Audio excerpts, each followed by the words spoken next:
приглашение за возможность выступить здесь. Тема моего доклада, она называется «Практика экстрадиции чеченской версии из Европы в Россию. Право быть заслушанным, но не услышанным». Право быть заслушанным, но не услышанным, кстати, это формулировка, вписанная в решение Высшего Берлинского суда, которое у меня имеется сейчас на руках. Это именно дело об экстрадиции. То есть из самой формулировки вытекает то, что отменена презумпция невиновности. То есть фундаментальный принцип права, он отменен. Касаясь самой истории экстрадиции из Европы в Российскую Федерацию, Россия, в принципе, имела довольно-таки неудачный опыт экстрадиции чеченских беженцев из Европы. Одно из наиболее резонансных дел касалось Ахмеда Закаева, которого пытались экстрадировать из Европы в Россию. Ему вменяли в вину то, что он убил некоего отца церкви, который впоследствии оказался живым. Свидетель, которого привезли в суд, дал показания, что его под пытками заставили дать фактически ложные показания, да? И на этом, в принципе, Европа, да, особо не реагировала на подобные запросы об экстрадиции людей. Но все изменилось 27 июля 2016 года, когда состоялась встреча руководителей спецслужб европейских государств, России и США. Вот именно тогда были отменены базы Европы, России. Именно в этот период России удалось включить около 220 человек в разыскные базы, причем с использованием Интерпола, использованием красного циркуляра. Да? Вот здесь начинается совсем другая история. Да? Вот.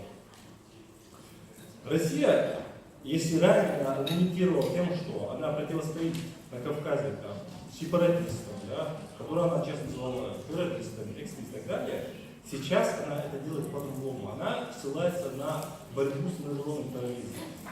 Вот что она делает. Я это называю блиц-клише, который она использует против своих политических оппонентов. Почему? Потому что у меня имеется наша организация, да, обработала около 30 дел об экстрадиции за последние два года. Да. У нас есть очень положительный опыт взаимодействия с международными институтами, с Европейским судом. Да. И наше участие в этих делах, оно разное.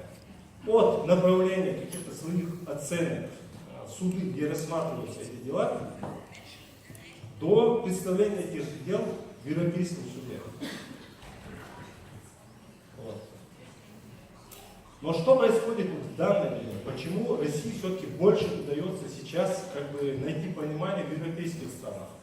Она использует блиц-клише, экстремисты, террористы, ИСИС и так далее. Да? Безосновательно, абсолютно безосновательно. Основными признаками, да, которые я, например, выявил в процессе обработки этих дел или работы с этими делами, да, эти материалы, как правило, уголовного характера, да, производство по ним проведено в ограниченный срок, то есть от момента возбуждения уголовного дела, да, до направления запроса, значит, для включения в Интерпол проходит очень короткое время. То есть понятно, что так не могло быть в реальности. Материалы оперативного характера, кстати, часто выдаются за полноценную доказательную базу. А это, кстати, нарушение самого российского законодательства. То есть оперативные материалы, они должны впоследствии доказываться посредством каких-то найденных доказательств, свидетельств и расследоваться, да, в рамках уголовного дела. Они выдаются за полноценную доказательную базу. И я считаю, что в Германии, например, да, где у меня есть много дел, именно которые я сопровождаю, да, немецкое правосудие часто этого не понимает. Это второе. Третье. Приводятся какие-то свидетели в делах, да, которые либо засекречены, либо являются сотрудниками силовых структур, либо из числа заключенных. То есть это люди, да, так или иначе, на которых можно воздействовать, да, то есть добиться каких-то показаний и так далее. Да.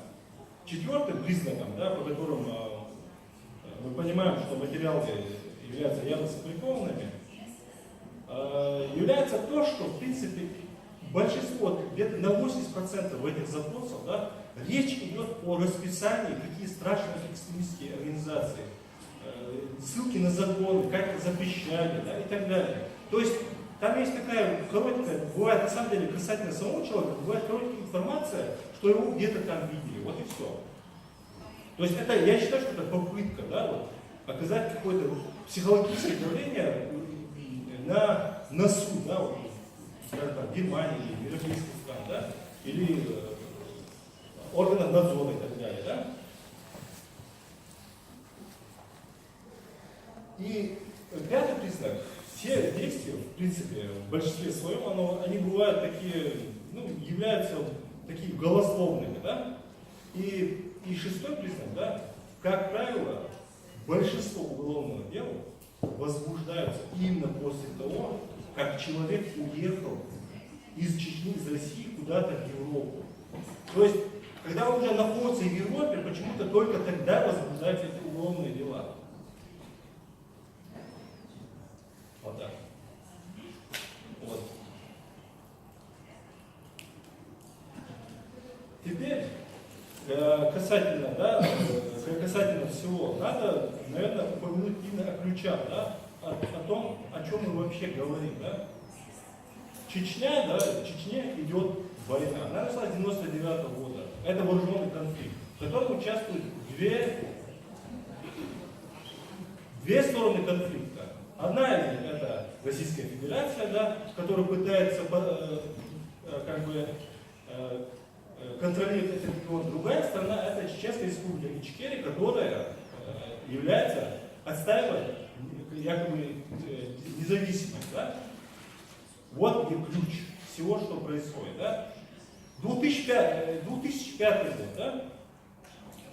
В большинстве своих докладов, например, от ФСБ, имеются вот такие тексты, что определенное количество чеченцев в европейских странах могут оказать дестабилизирующее влияние на Северный Кавказ. Это 2005 год.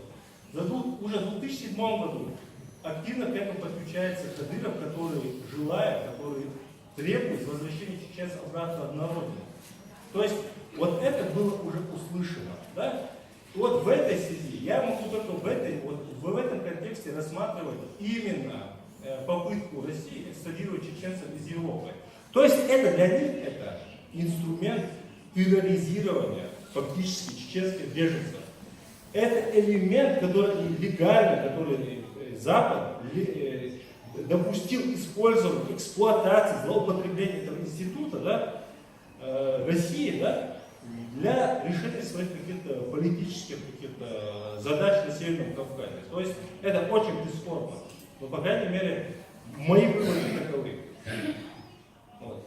У меня есть, я могу упомянуть вам, да, например, у меня есть человек, которого экстрадировали из Болгарии. Да, он был подвергнут пыткам, ужасным пыткам, и после этого, да, он стоял перед российской властью в лице Рамзана Кадырова и читал ему стихотворение, какой хороший его режим и как там все хорошо, да? То есть это было явно, да? У меня есть случаи, когда, например, присвоенный код именно Германии о том, что человек угрожает национальной безопасности, этот человек был выслан в Россию, да, где его подвергли пыткам. Да? Первый раз ему с помощью людей, там некоторых, ему удалось освободиться, он приехал обратно во Францию, да, откуда его опять же из-за этого кода экстрадировали обратно в Россию. Теперь уже после вторых пыток он находится в данное время в психиатрической больнице, то есть он не выдержал этих пыток. Я понимаю, что это не совсем, может быть, приятно слышать, да, но явно выделяется вот в этих практиках именно Германия почему-то. Явно, то есть экстрадиции, да, явно почему-то получают понимание именно здесь Германия. хотя нет никаких как бы причин, да? Вот. Поэтому, но что я хочу сказать? Еще. Относительно идиш, вот ИСИС на Северном Кавказе, нужно понимать вообще саму историю, да, появления ИСИС на Северном Кавказе. Я категорически отвергаю, что чеченцы, чеченский народ, они каким-то образом, да, там, я не знаю, там, поддерживают идиш и так далее. История появления идиш, его можно понять только в одном сообщении, да. Первый человек, который присягнул на Северном Кавказе идиш, является Сулейман Зайналдин. И сделал это он 21 ноября 2014 года, да? Но это бы ничего, если бы за месяц, за 20 дней до этого он не был арестован и экстрадирован из Казахстана в Россию, где он до этого момента, до произнесения присяги, он содержался в специальной тюрьме ФСБ. И на следующий день после освобождения почему-то он значит, присягнул Аль-Багдади, стоя значит, на фоне этого черного флага и так далее.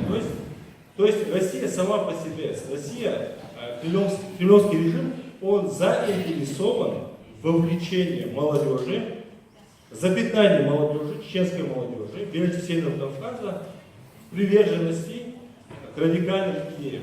И это нужно очень хорошо понимать. Спасибо большое. Вам тоже уточняющий вопрос.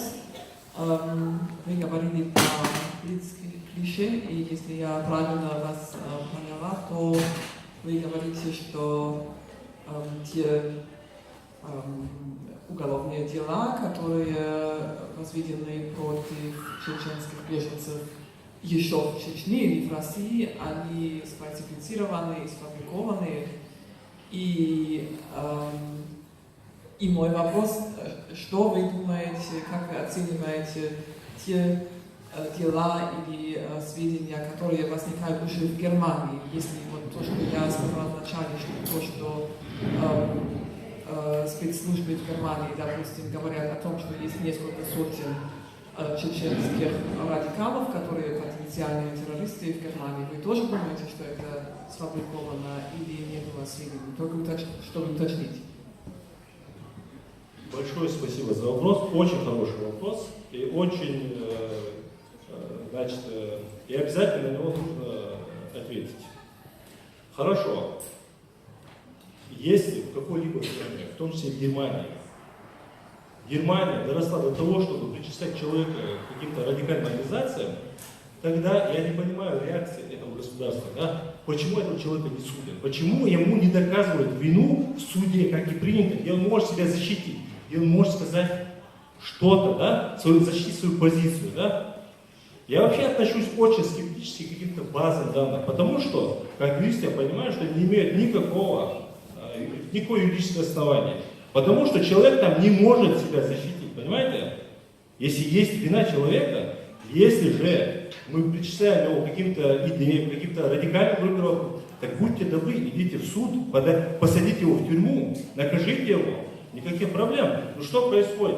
Я не знаю, знаете, вот я приведу вам пример. Вот мы помним историю в 1933 году, да, Адольф Гитлер принял несколько законодательных актов, да, после которых общество принимало аресты, да, любого человека, да, то есть эти блицкричи, да, то есть общество понимало это, то есть она принимала это, да. Мне кажется, потом у нас был в 2001 году патриотический акт в Германии, да, после этого, да, Буш заявил, вам нужно определиться с кем, с террористами или нами, да, и после этого у нас есть несколько тысяч случаев, когда люди были похищены, да, и помещены в Гуантанамо, какие-то разные, какие-то секретные тюрьмы, да, где они подвергались тюрьмам, да, где до сих пор этим людям выплачивают, кстати, в Канаде выплатили $15 миллионов, да, потому что государство было виновато перед человеком, да.